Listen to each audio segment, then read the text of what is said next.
Welcome to this episode of the Be Raire podcast with me, Jessica Kimber, and today we are doing my first freeway podcast with the lovely ladies from XO Recruitment. So thank you, Chloe and Jess, for being part of the show. Thanks for having us. Yeah, thank you so much for asking us to be part of it.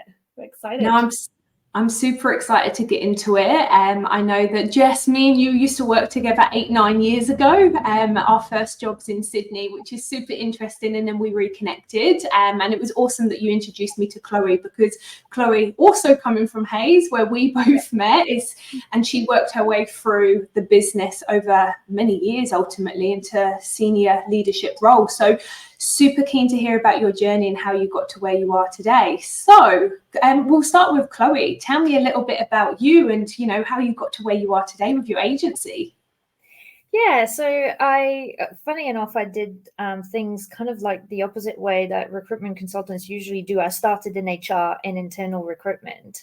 And then when I moved to New Zealand, I really wanted to stay in recruitment. And I had always been interested in the agency side of things.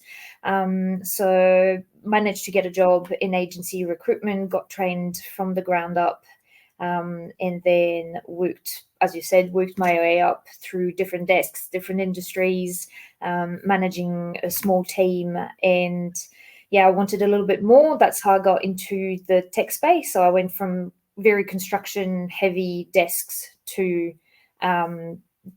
restarting the tech desk for Hayes at the time. And I did that for about a year, and then got an opportunity to work for another big agency. And so I changed job in September 2019, which, if you're from this side of the world, you know that not long after that, things went a little bit pear-shaped. And funny enough, I had a 6 months restraint of trade. So I couldn't recruit in IT in Christchurch for 6 months. And that took us to February 2020. And I think by that stage, we had 3 weeks out. And then first lockdown happened, and just the recruitment world changed from there. And so I ended up, unfortunately, being made redundant in about the following August, I think.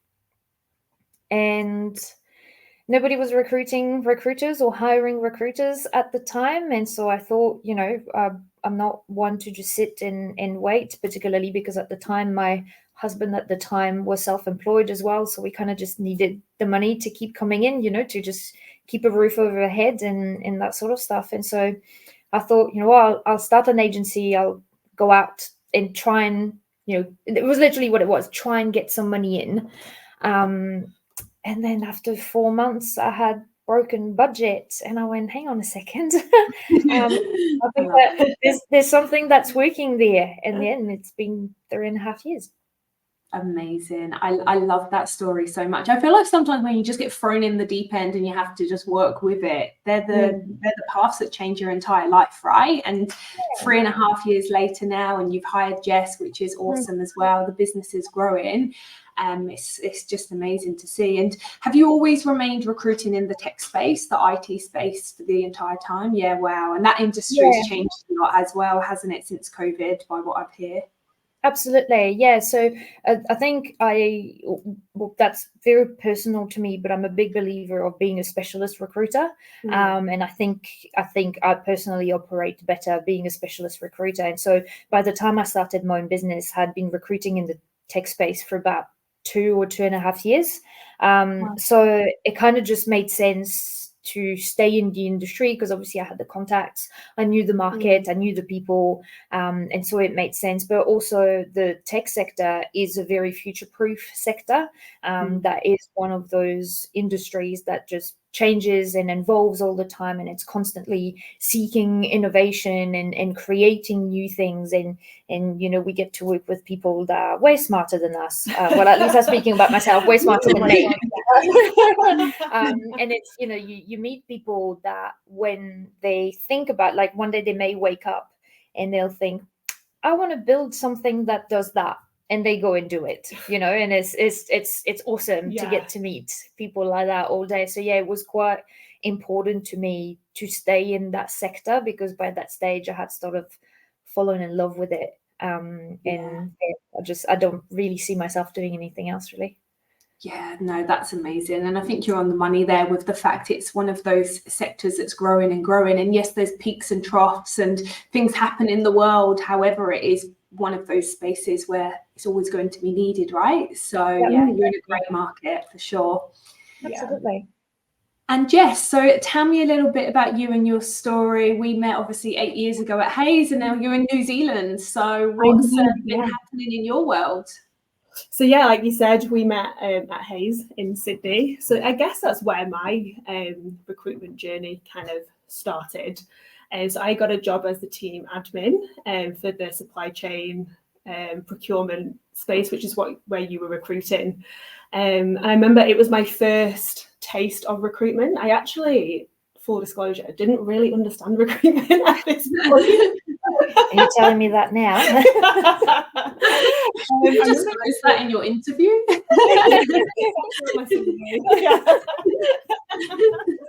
I remember, like, I did use a few agencies. I actually got the job through a recruiter, and I remember going into it, and I was like, "What's going on here?" They were like, a bell would ring on a Wednesday, and it would be BD time, and it was like a really tame version of like Wolf of Wall Street. That's how it kind of felt. And I remember just being like, oh, you know, the energy in the office was just so incredible. And I mean, I was 22 at the time. I was like backpacking, and it was a 6-month role that I was in. And I remember just being like, I am so out of my depth. Like, I was so introverted and shy and just like, what is going on here? But I just loved it.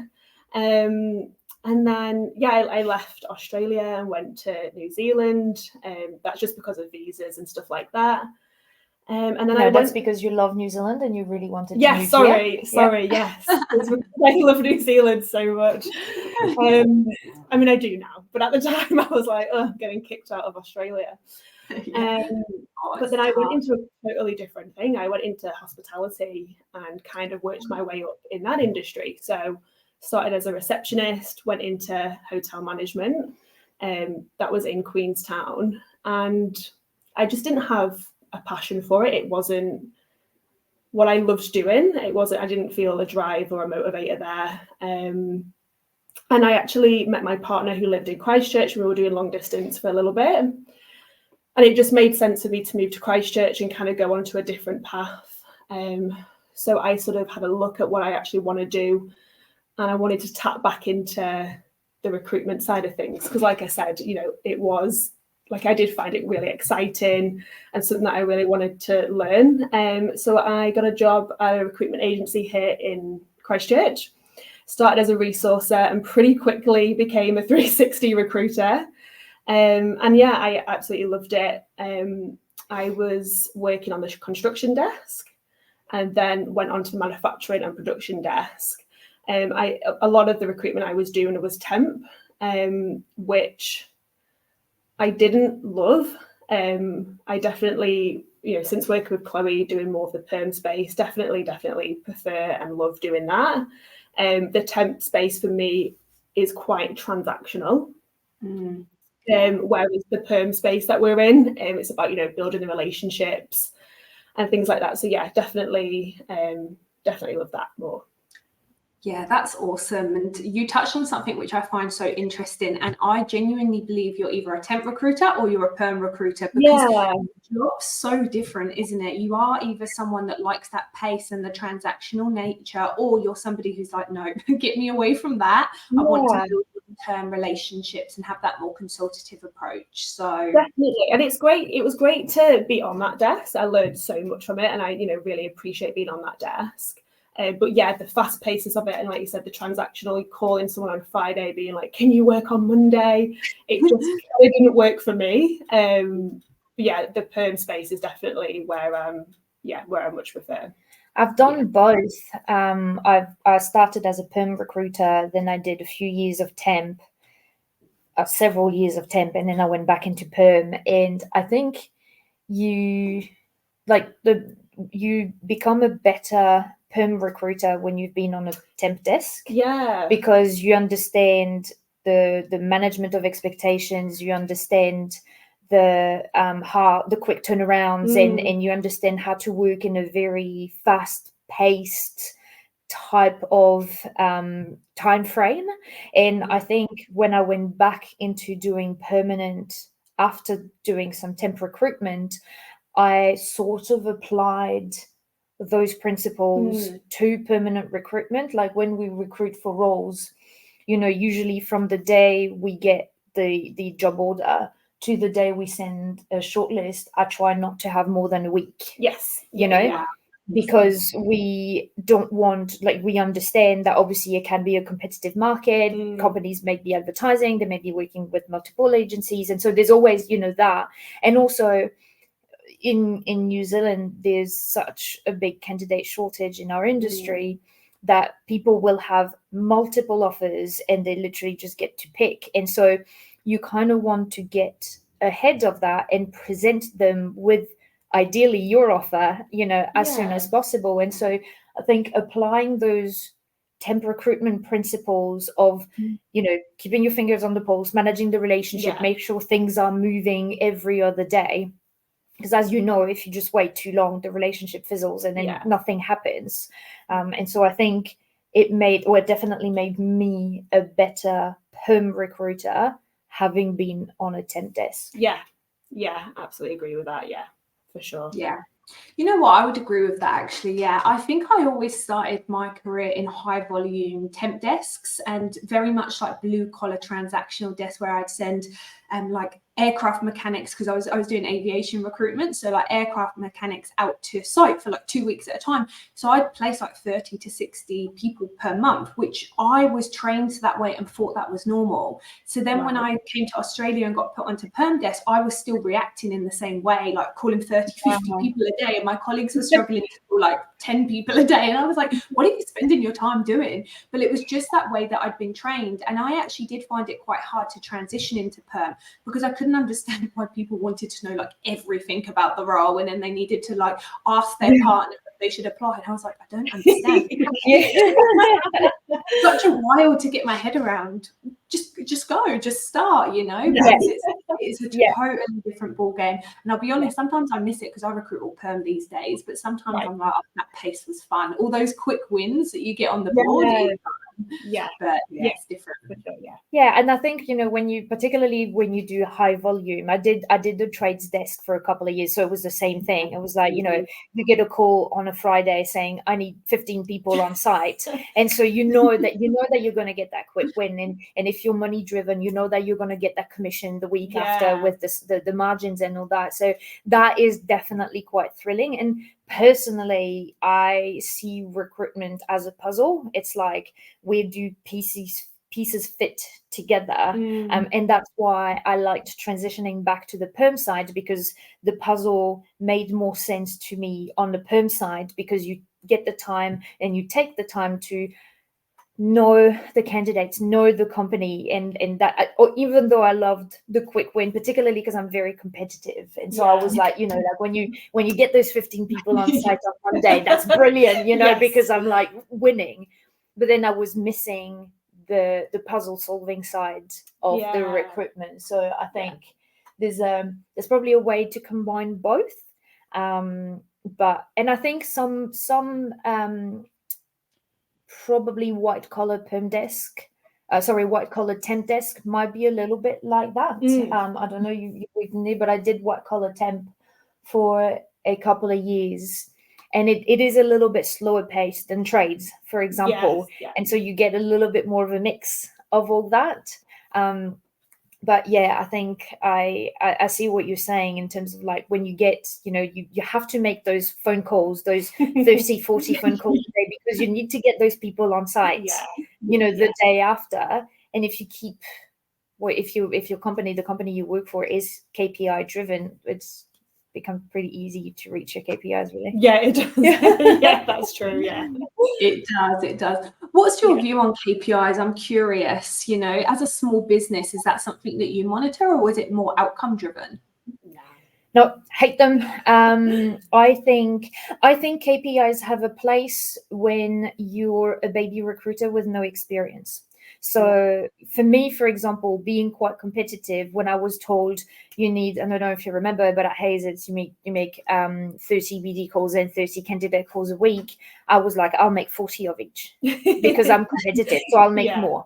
And so it kind of taught me that consistency of this is how you get the results. So I think they have a place in that spot and for those people. Definitely. But as a small business, I don't care if Jess makes 100 calls a week if she doesn't make any placement or doesn't get any meeting. Because what good does that do? It's more about results. We're not getting paid on hitting a certain amount of calls. We're getting paid by making placements. Definitely. And getting results. So I think they do have a place in that training space. But I think once you're more experienced, you should be able to qualify your calls better and work more effectively than just KPIs, like calls for the sake of call or KPIs for the sake of KPIs. As a small business, that's going to sound very corporate of me, but everything I do has to have an ROI because my business is too small to have wasted time, wasted movements, wasted actions.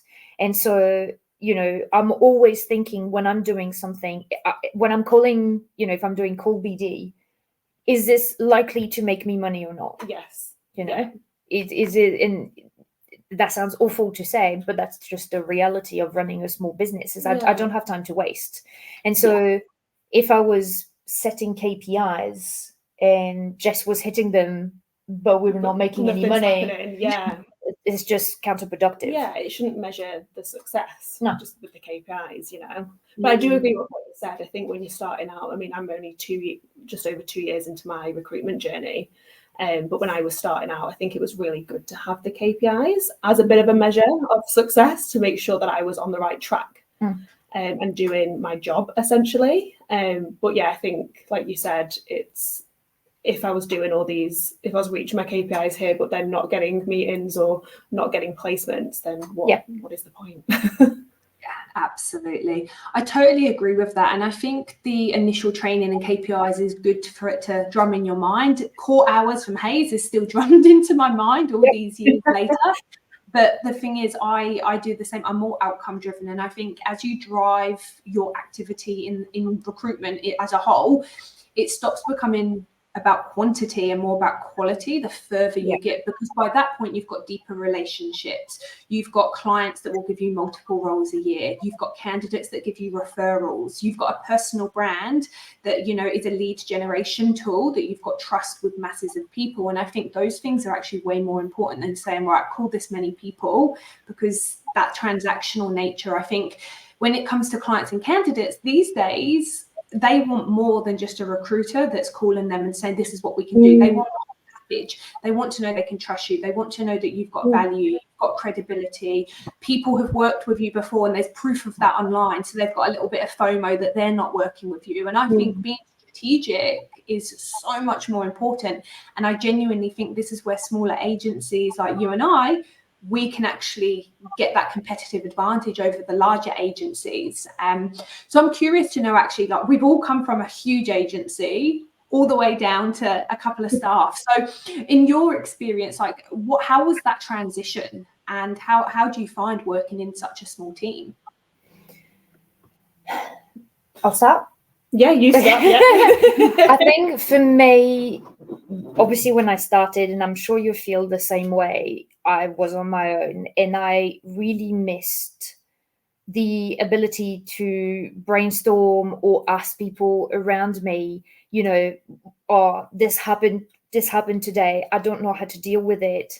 What do you think? Having several people in the office with various levels of experience and seniority, there's always someone that has experienced the same problem, and therefore someone will have some advice to give you. And I was really lucky to have found a couple of mentors and a couple of people that are new in the industry that were running some agencies of different sizes, and looking at the resources from the RCSA, for example, to kind of really try and find that sounding board, because that was my main thing. Was, sometimes you don't know what you don't know, and you're faced with a problem and you're just like, I have no idea what to do right now. And if I was still working in a big agency, there would be someone around me that would know what to do. And that was the most difficult thing for me, I guess, was that having that sounding board ability. I mean, for me, it is difficult because, like I said, I'm still quite new on this recruitment roller coaster, we'll say. But kind of like what you said, I do miss sometimes the energy of a busy environment. But you do get a lot of egos with it as well. I like that. That was a very all of us at the same time went.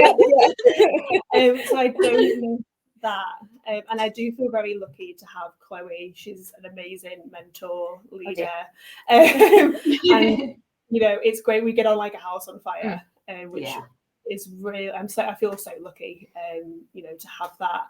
So anytime I need any help or just need a little bit of mentoring, I'll just, phone Chloe from working from home or just look up, and she's always guiding me. And so I feel very lucky with that. But I think there's pros and cons to it for sure. Yeah, definitely. I know what you're saying about the egos, and I think as well, at least the agencies I worked for before were those big open plans. I don't know if it was the same with you, but so when it gets busy, sometimes you're just like, you know what, I just want to go and hide somewhere. And sometimes, I'll do that with Jess. I'll have my headphones on and I'm like, I just need to be focusing on that for an hour. Just please don't talk to me, and so and she will do the same thing. I know we both know that if we have our headphones on, it's kind of like a no talking zone, because there's something happening there. So you don't get that in obviously a smaller environment, because when we're both heads down, bum up, it's quiet and you just get to focus. So I definitely don't miss that part. And obviously now that we're together, it's a bit, you get that banter, you get the jokes and the talking and what have you done this weekend, and sometimes I'll be like, oh, what do you think? What do you think I should say? What are your thoughts on that? But that was definitely something I missed earlier on. But the busy is when you're just trying to focus on something and like it's just too much around you. I mean, I do actually have ADD, so when like I'm in a really busy environment, I can just completely like go off and focus too much over there and not be doing what I need to do. So this to me is just perfect. I can just focus and get on with it. Yeah, absolutely. No, I also agree with everything you've just said there. Like, I work from home pretty much most of the time. I book my client days and my city days and all of that, but I pretty much my team aren't actually in Sydney anymore. The two of them were initially, but not anymore, so we're all kind of segregated. So we do Teams calls and things every morning, but sometimes I do think to myself, should I go and do like an office share with another agency, like when you can do like a rent a desk in someone's agency, because obviously I've got heaps of clients that I could just be like, hey, can I perch on the end? And I always think about it and I'm like, oh, do I want that buzz? But then when I think about it, I'm like, you know what, sometimes the novelty wears off, because when you just got your one thing to do, you're at your desk, you can focus, like you said, whereas I feel like I'll be distracted, I'll be going out for lunch every day, I'll be talking all day, because I can definitely be a bit of a chatterbox when I want to be, and I think it does take that like that real self-discipline for you to, I guess, keep it together in those larger agencies as well, because especially when it's all about numbers and not outcomes, you can just hit your numbers and get away with murder sometimes. That's what I found anyway. As long as your numbers you can go and have a chat at the coffee machine. We've all seen it happen, I'm sure. Yes, absolutely. In terms of the market, I'm super interested to know, because you've said in the IT space or the tech space in New Zealand, still very much candidate sure. And to my knowledge in Australia, unless there's been a complete 180 that I don't know about, it's the total opposite here. There's so many candidates out there that clients are not really working with agencies and partner with them. So I'm just curious to like find out in your space, like what's happening, what's changed, or what's going on. I think it has been a combination of several factors. So as you know, or I don't know if you do, but New Zealand has been on lockdowns for longer than Australia. And we had, I don't know if you had that in Oz, but we had levels. Yeah, the traffic light system. Yeah, the traffic light system. So, you know, after we came out of the first lockdown, what was it? Was it a color? Was it a number? Yeah, it was like I can't remember. Level. And so if you were on a certain level, it was like strict lockdown. If you were on another level, there was like a curfew and it was no contact. And then level green was just everything's fine. And so for about a year, we just kept changing levels like that, depending on COVID rates. Yeah, it was very sporadic.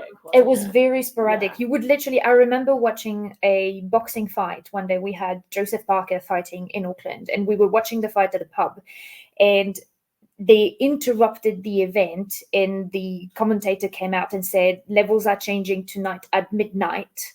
And that's it, literally from like 8 o'clock to midnight, you had to be prepared to go back up a level. And so bars had to close and had to go no contact, like literally within a few hours. So it was really unpredictable. Yeah. And it made it difficult, particularly in the hospitality industry, to just know and be able to predict what was going on. And so that, which obviously a lot of people knew about, plus the fact that our borders were closed up until, I think they reopened May 2022. Yeah. So very, very late compared to the rest of the world. You know, in the tech space, we rely a lot on immigration because New Zealand is a little bit behind with some of the technologies. It's getting better and we're closing the gap, but some of the technology like cybersecurity, for example, very behind in the cybersec space. And so we've relied a lot on migrants to take some of those opportunities and take some of those roles. But at the time, we didn't have any migrants in New Zealand. And then for a few months after New Zealand reopened their border, well, nobody wanted to come here because you never know if you were going to get locked down again, or if you were, then you would not be able to go back. I have some candidates that immigrated to New Zealand just before the lockdown, and they haven't seen their wives and kids for 3 or 4 years. Oh, wow. Because it's really, really tough. And so, you know, those stories get shared amongst communities and amongst countries, and people knew about that. And so we were not an attractive country to migrate to. At the same time, Australia had their borders open. You get better weather. And so in some areas the wages are higher, and so people, when they wanted to immigrate, if they had the choice between Australia and New Zealand, it just made sense to go to Australia. And so we actually damaged ourselves that way 100%. A lot. And a recession was inevitable, so I think a lot of people just left before that happened. Like you said, to go and move to Australia where lifestyle's better, salaries are higher. I mean, why wouldn't you? After being locked down in the country for so long as well, people were like, let me escape.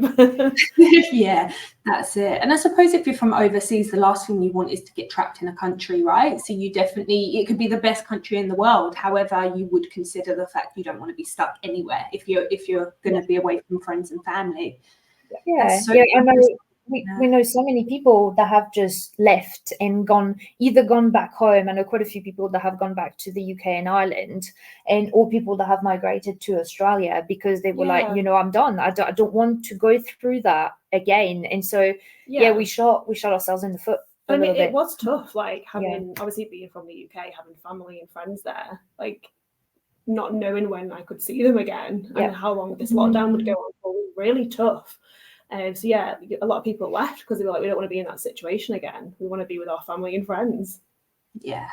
Well, that makes sense. And it's crazy after all this time, it hasn't fully recovered ultimately, if you think about it. And it doesn't sound like it will be anytime soon. What would you say are like the strategies that you use to find talent? Because I guess a lot of agencies are all pretty much fighting for the same candidates, and they're probably getting headhunted left, right, and centre at the moment. So what do you do to ensure that you can attract that high quality talent? Just our personalities, you know.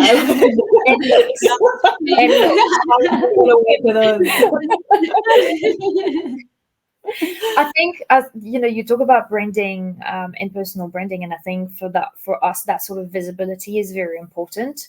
And I think doing things differently and bringing that personality to the way we recruit.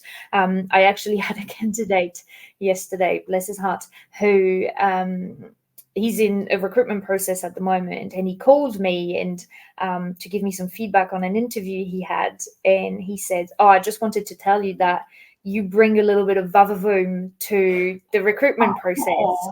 And I thought it was very sweet. I thought it was a very nice way of saying it, because, you know, I genuinely care, and I know you do as well. We genuinely care about the people that we work with, and when we pester them with questions, it's because we're really interested in understanding what they want, and we do the same with our clients. And I think, you know, slowly over time, your reputation then just builds from there. And as you say, people just refer people to you and that sort of thing. And so I think it's a bit of a mix of not only the branding and what we do online, but also putting our foot where our mouth is, and just actually doing doing the walk, and then just preaching, you know, practicing what we preach. For sure. Just being ourselves and you know, being human. A lot of people in recruitment take the human out of it, and, like, you know, as we said before, it's just very ego driven and it's competitive and salesy. We're just not like that at all. Like, we do care. Like we really do. And we're asking all these questions not because we're nosy. I mean, sometimes we do care. You know, we want to help you.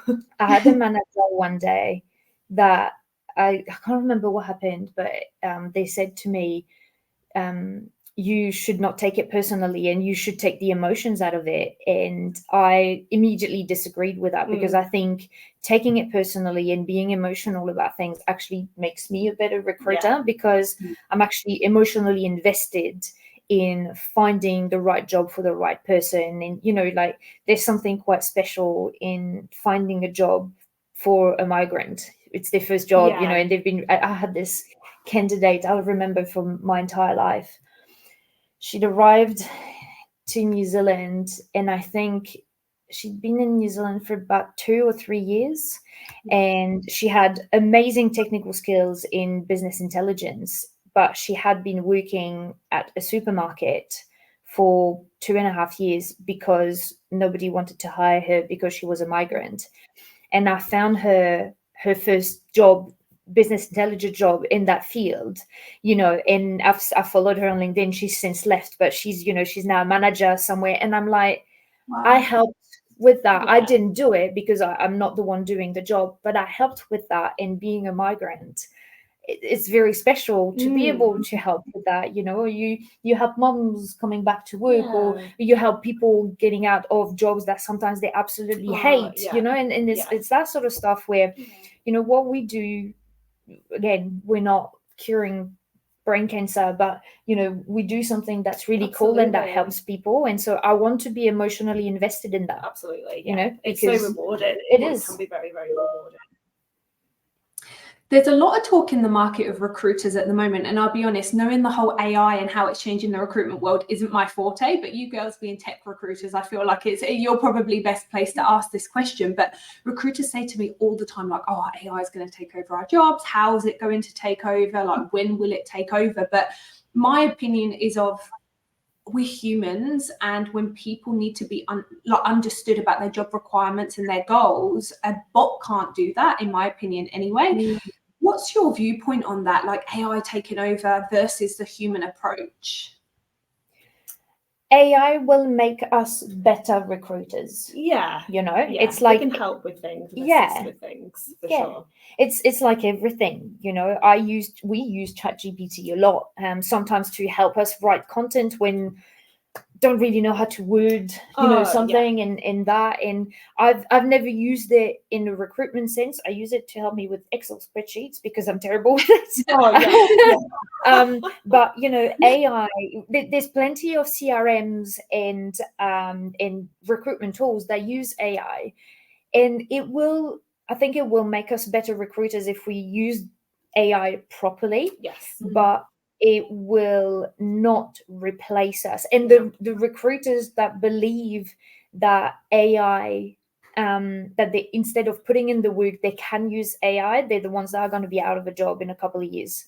I've seen there's a CRM that came out not long ago. I can't remember the name of it, that basically uses an AI to scan CVs and only presents you with the CVs that it thinks match your job.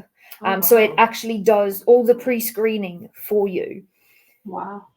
I'm sorry, because because you may miss out on someone. And I think the best example is Jess. She recently, I had this role that I was really struggling to recruit for, and I gave it to her because I was like, you know what, I've got tunnel vision. I can't find anybody for it, and I've been looking at it for too long. We need a fresh pair of eyes. And Jess found someone, and she sent me the CV to present to my client. And when I had a look at the CV, I was like, I probably would have passed over that. But she saw the potential of the candidate and the transferability of skills. And that candidate's been working with our client for 2 months now. And I spoke to the client last week, and they were like, it's like he's been there forever. So obviously an AI can't do that. An AI can't look at a CV, which is just a piece of paper, and be like, oh yeah, you don't have the right keywords, or you don't fit in A, B, C, and D. But because I know my industry, my client, and what I'm recruiting for, I understand that the skill set you have is transferable to this job, or can be applied to this job in a certain way. And AI will never, ever be able to do that. It can never take over the human. No. It will never. And people don't want that. No, God no. People don't want that. How many candidates do you know are fed up of applying for jobs online where they have to input all their information from their CV? Nobody wants that. People want so annoying. People want to talk to people. When you call a customer support of a company, and then you have to press all those buttons until you get to talk to someone. I'm too lazy. I'm like 0, 0, 0, 0, 0, 0. It's like you through to an agent. Pretty much. Like I'm at the point where I'm like, you know what? If I can't get anyone, I'll just hang up. We'll just, And I don't even go to self-checkout in the supermarket. No, because I'm like, I can't deal with this. I want a human being to sort me out. Absolutely. People want humans, and recruitment is one of these professions where it is humans working with humans, people working with people, and you can't replace that with AI. You can't. And the way I look at it with the brief knowledge that I have is AI follows a set of rules. However, the influencing and persuasion part of our role to help people make the right decisions can't be replicated ultimately. So, and that's the part, like how many times in our careers have we spoke to a candidate that wasn't sure about the job, and we're like, hey, look, just attend the interview. You've got no obligation to accept, just see. And they come out and they go, best manager ever. Oh my gosh, this is the plan. And that's it then. And the course of their life has just changed, but they were unable to, they didn't want to go for that in the first place. But ultimately us saying, you've told me you want these 5 things and this client provides that, just give it a go. AI can never do that. And I think that's honestly where some of the best placements come from, especially in candidate short markets as well.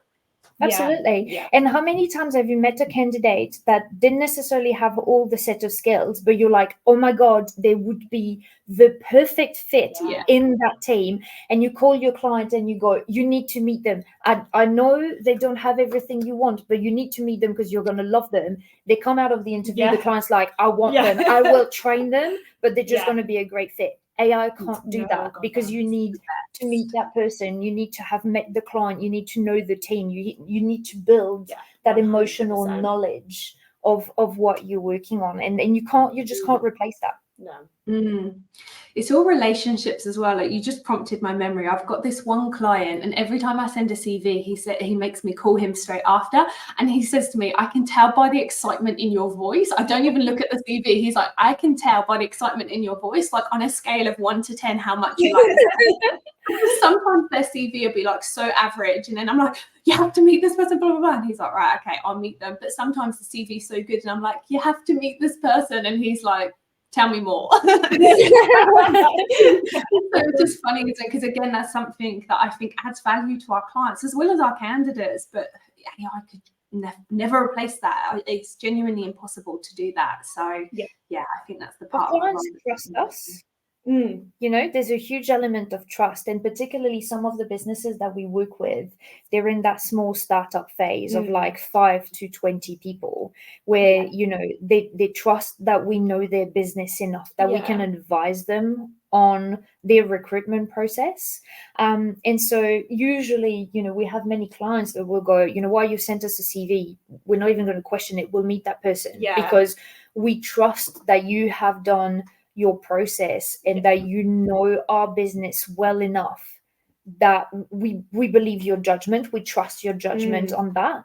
And in that one, you know, you have to be good at your job to do that properly, but you also can't replace that. That's not you know, an AI or a robot or an automated process cannot replace that gut feeling. Yeah, so true. You mentioned as well you do use AI for some of your personal branding and content, and I know you two focus heavily on that, and you've got great personal brands, which I love, and I think they both stand out really well. But I'm just curious to know, like, what do you use AI for specifically when it comes to content creation or personal branding? Because I find it quite hard for it to sound like you and you to get that brand voice across. So how do you use it? I'm curious. Well, so the rule with us has been we're allowed to use ChatGPT, but just for the backbone. I would never just copy and paste from there. List of what you want to talk about on LinkedIn. And you know, you're having them days where your mind's just blank. I mean, that's probably most days for me. But like some of them moments your mind's blank and you're like, I don't know what to write about today. I might put like a bit of a skeleton into ChatGPT and it will spit something out at me. And I'm like, oh, okay. But then I'll change it to my tone of voice. So that's how I utilize it. But yeah, I would never copy and paste from it. I know I've seen a few, and you can tell, I've seen things on LinkedIn and I'm like, that screams ChatGPT. I am very excited to announce. It's embrace and cultivating. Embracing a new way of working. I'm like ChatGPT. I know. I think for me it's very similar because obviously English is not my first language, and so sometimes I know what I want to say, but I don't know how to say it. Not that I can't use the word, but I'm just finding, you know, I'm typing something in Word, for example, and I'm like, it's clumsy, it doesn't read well, and I don't really know how to change it. And so I'll go and enter several prompts in ChatGPT until I kind of get the format almost, and then I'll change it. I think there's only one thing that I've ever copy pasted from ChatGPT, and that's just because I can't write poetry, and so I asked ChatGPT to write me a poem about a recruiter that was going on holiday, and the poem was terrible. It was bad, but it made me laugh so much because it was so clearly written by an AI that I just was like, this is brilliant. And so I literally copy pasted that. You got a lot of comments as well. I did, like, even my brother back home messaged me on WhatsApp and he was like, "Are you actually for real?" And I was like, "Look, it worked." So, but that's the only time I've ever copy pasted something. But if not, I'll just kind of use it to reword what I'm trying to say because I obviously still get some limitations sometimes in the language. And then, as you say, we use our tone of voice and just make it, rewrite it the way we would say it. Yeah. Okay. No, that makes total sense. And to be honest, I've definitely used it for exactly the same purposes before as well. But it does kill me when I see people. It's a straight up copy and paste the paragraphs. So there's no thought in my head. I'm like, did you even read that? I don't even know if they scam read it. But yeah, no, it's so interesting. The other thing I wanted to ask as well is, obviously you're very committed to personal branding, and as a small boutique agency, you've got a million other things to do. So how do you find the time to prioritize building your brand on LinkedIn? We make it work. I guess it's a priority. We have to make it work. So we post 3 times a week, Monday, Wednesday, Friday. Try and do it first thing in the morning. Sometimes if we've got a bit of downtime, I will write LinkedIn posts for the future. So I've always got something there. But yeah, we make it a priority so we can never skip it. Yeah. And we started recently, we got into video content.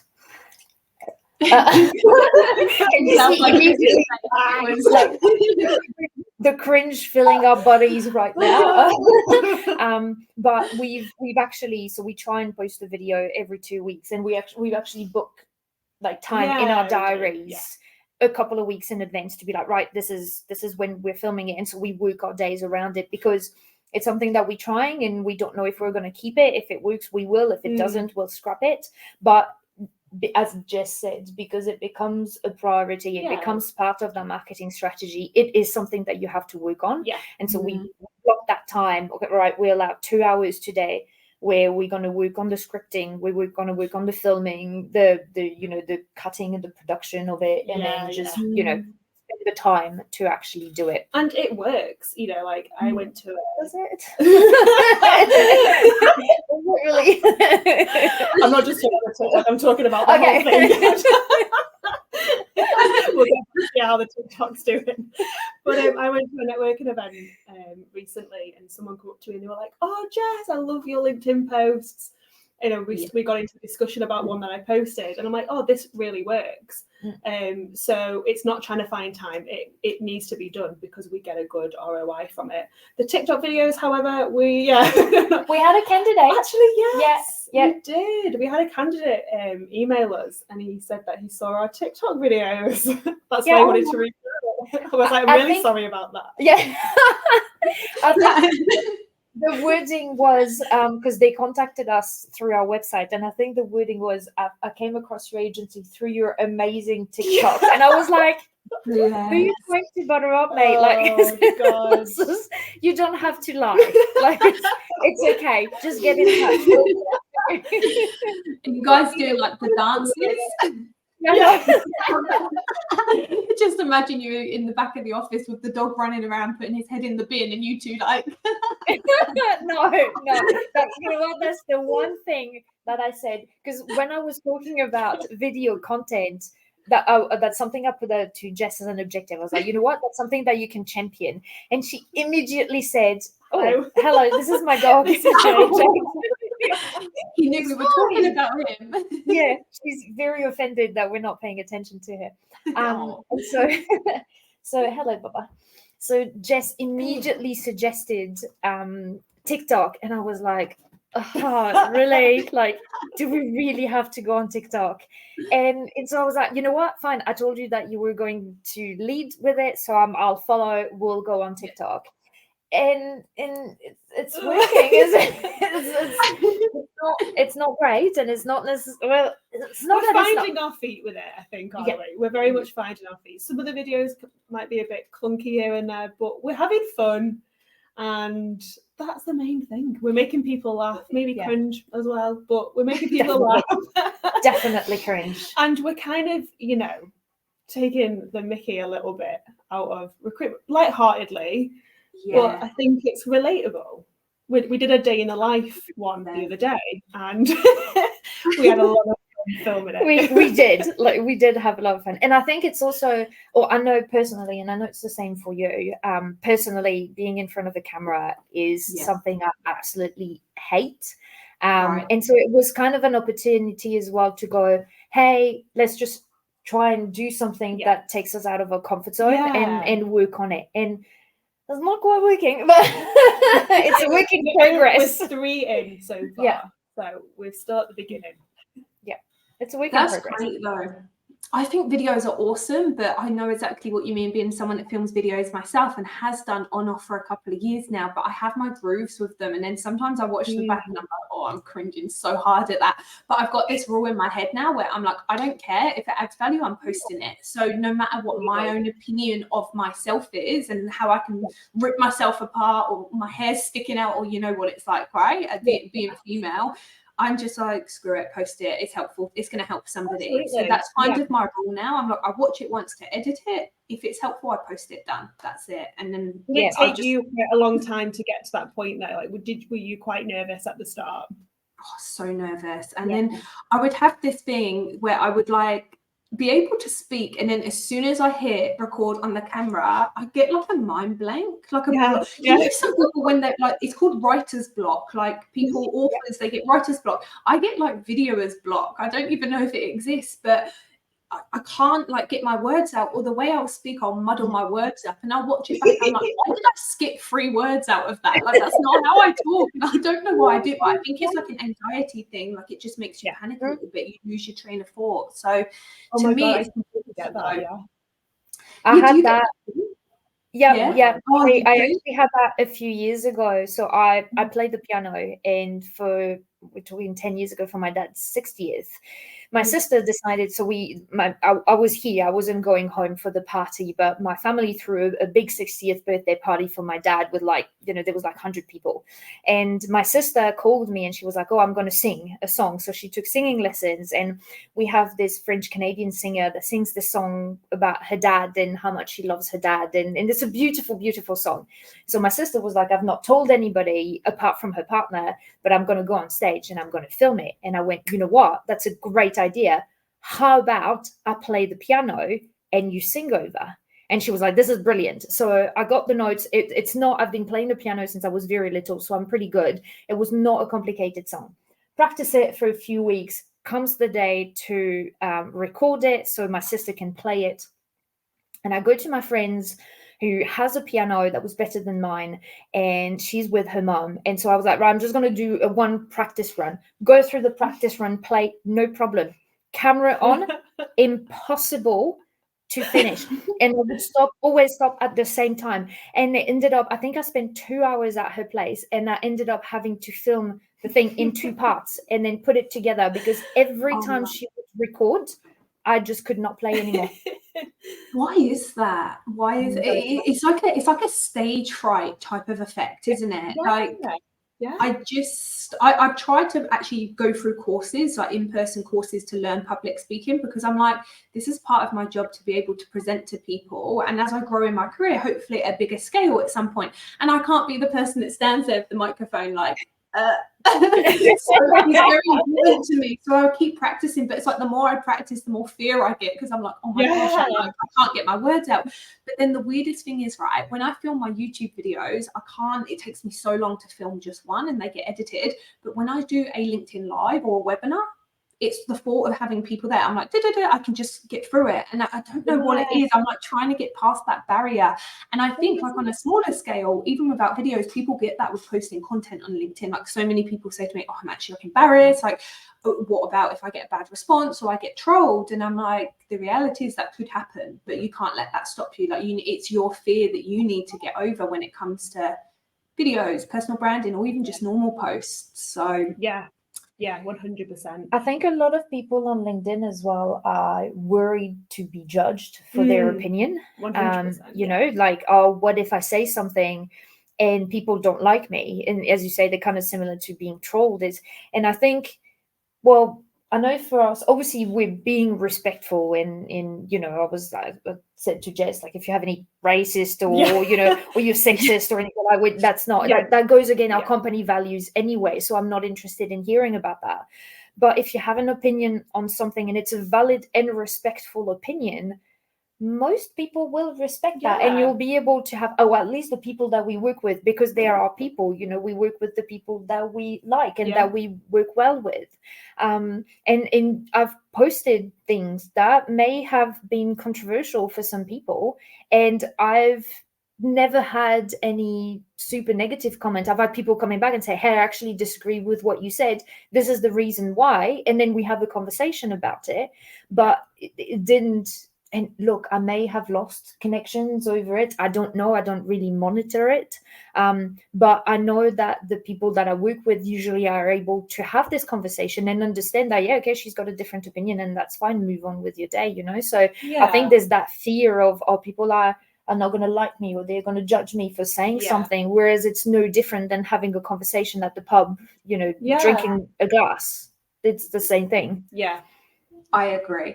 I think opinions actually build credibility as well. Like I have a bit of a rule, which is like, if someone can just Google it and find an answer in 2 seconds, don't post it, because you're not really adding any value. Whereas if you take even a topic which is of interest to your audience, but you put your own opinion, that's so much more interesting. And whether they agree or don't agree, most people are respectful and they will, you know, they'll respect that you've got that opinion and why. And the other way I look at it is, if you work in a certain manner, you can help a certain group of people and your service is a particular level. If you're true to your values in posting about that, you're going to attract people who you can help best. If somebody's repelled by that post for whatever reason, your service probably couldn't have helped them in the first place. So at least that way, it's like a clear line of like, well, this is the group that I can help. This is the group that I can't, and I want to speak to that first group. So I kind of that's a good way of looking at it, actually. I don't mind. However, I have had a few trolling posts, which then they're never fun when you get trolled, but at the same time, that's kind of the way I see it. Like I remember looking through the list of people who trolled me, and it was all people that didn't even work. So obviously, my target audience is recruiters. And it was people in complete opposite industries. So the way in my head I was thinking was like, well, of course they don't understand because it's not my target audience. So I think you've just got to remove that emotion and just say, you know, it's not a big deal. People are okay to disagree. I can't help them. They can't help me. That's fine. Absolutely, yeah. And I think it's in life, you know, not everybody is ever going to like you. You know, I'm sure there are people out there that think we're terrible recruiters and that 100%. Would not work with us. You know, from a batch pool, but it's fine, and you're never going to be liked by everybody. So I think, as you said, you know, the content that we post, it's for the people that we work with and that not necessarily like us on a personal level, but understand what we do 100%. And get some value out of our content, even if it's just prompting a thought or prompting a research on an article or prompting questioning that they come back to us with. You know, it's that, and it's fine. But you will also have people that will look at it and be like, oh, God, she's dumb. Yeah, which is fine. I still sleep quite well at night. Yeah, do you? And because people might meet me, you know, I might have a conversation with someone one day at an event, and they might walk out just be like, "Oh my God, this girl just no," you know, and that's okay. Not everybody is going to like us all the time, and it's fine. I think once you accept that, well, I guess communicating on LinkedIn, because that's the social media that we use the most, is pretty much the same thing. Obviously, you have to be mindful of how you write things, because when things are written, it's not the same as when they're spoken. Definitely. So you have to be mindful of that. But apart from that, in terms of communicating an idea or an opinion, it's very similar to having a conversation face to face. Yeah, absolutely. Yeah. And I think for every one person who doesn't like your post or thinks I would never work with you, there's 10 people that you're building credibility with in the background. In fact, one of the biggest difference that I've personally seen since starting my personal brand, and I'm keen to know if you two have found this as well, is even if people aren't interested in my outreach messages, like if I'm messaging about a role or just in general starting conversation, they'll still give me a very positive response, a lot more, and they'll still be open to having a communication with me and just having a chat with me. And sometimes that leads to a referral, or, you know, somebody like just someone that you get on with. I've got so many LinkedIn besties that I speak to in the inbox as well. And, you know, and I just love building those relationships. And I think, you know what, if I didn't post, I wouldn't actually help these people and I wouldn't build these relationships. So even if you do piss a few people off, the relationships are worth it, because you can actually build them on a deeper and more authentic level, is what I found anyway. Would you say that's accurate in your space as well, recruiting in tech? Yeah, definitely. Yeah. What's the first thing that people do when you outreach to them with a cold message on LinkedIn? They go and check your profile.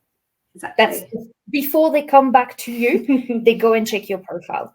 So if your LinkedIn is empty, you don't have a photo, or you haven't posted in 6 months, why would I engage? Yeah. One, why do I have the trust that this is the best way to engage with you?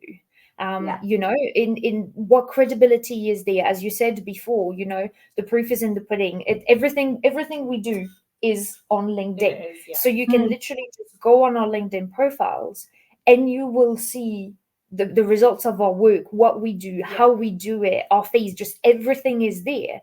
And so there's nothing hidden. So if you kind of decide if you want to come back to us, or to come back to the outreach message that we sent, going on that LinkedIn profile will tell you everything you need to know. And so if you're not consistent with that posting and, you know, with creating cover letters and all of that, well, the outreach that you're doing on LinkedIn is worth nothing. There's no point. Pointless. As they say.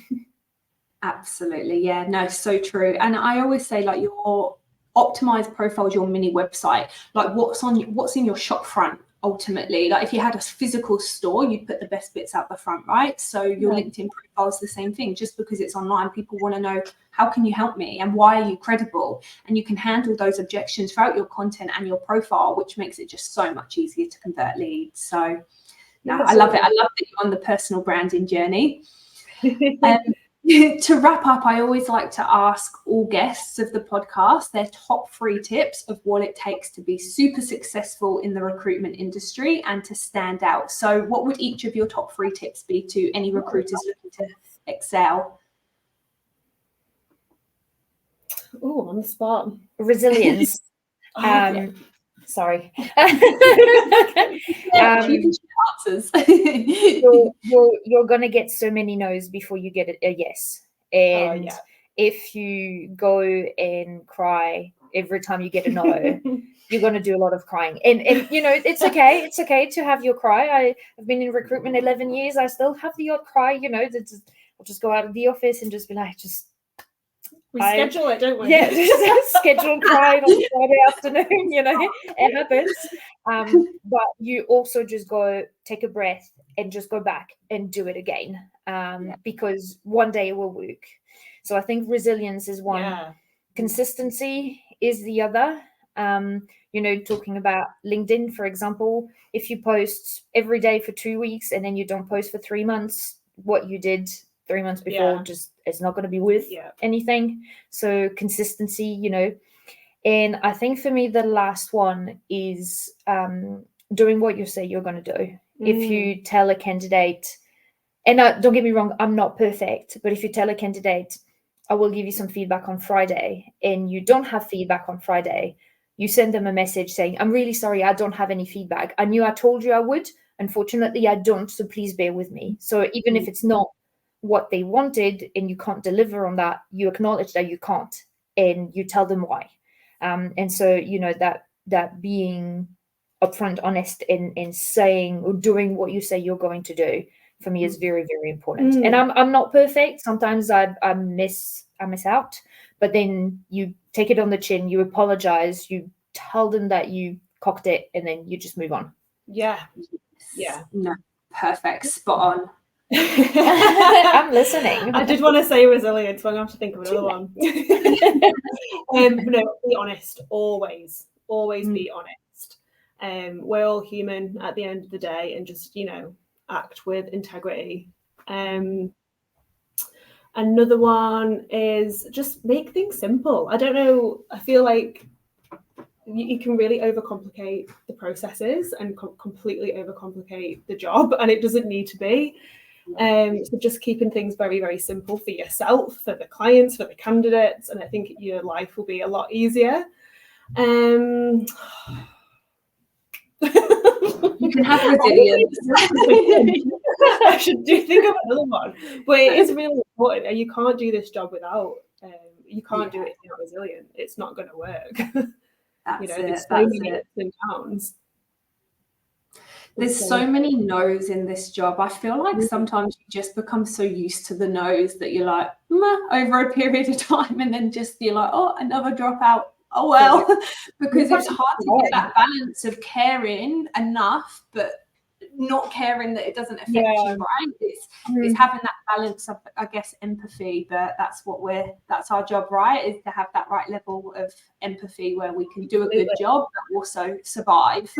I think in this job is that there's no middle ground. There's no day where you go, oh yeah, it was just an okay day. Like it doesn't exist. It's either you're on top of the world, I'm opening up a bottle of champagne when I go home, or sometimes I go home and I tell my partner, I have used my quota of words for the day. Do not talk to me. If you talk to me, I will not reply because I am emotionally drained. Like there's no in between. There is literally no in between. And I think it's not really good for mental health, but you kind of have to get used to that, because there's no day where you just go home and you've just had an okay day. It doesn't happen. And so that resilience piece just allows you to, yes, you take the highs, but you're also mindful because you know that there could be a low coming straight after and just like hitting you in the face literally the day after. You just take them for what they are, I guess. That's it, isn't it? Like what can you do about it? You just pick yourself back up, and that's it. You're like, there's more candidates out there. I know it. Candidate. You take the lessons that you can from it and go, what can I change next time? What can I do differently? 100%. Yeah, awesome. Well, Chloe, Jess, it's been great having you on the show. Super fun episode to film, so thank you so much. Your insights are super valuable. I know that recruiters are going to learn a lot from you both, so thank you so much. Thanks, Jess. Thank you very much for having us. No, thank you. And hopefully one day I get to come over to New Zealand and I'll come and meet you both. It's been on my bucket list for a long time, but when it's just like all the lockdowns for half of the time, pretty much I've been in Australia, so I never got round to it. But there's a space in the office if you want to come and work here. Co-working. I love it. Oh, thank you so much, ladies. Thank you. Bye.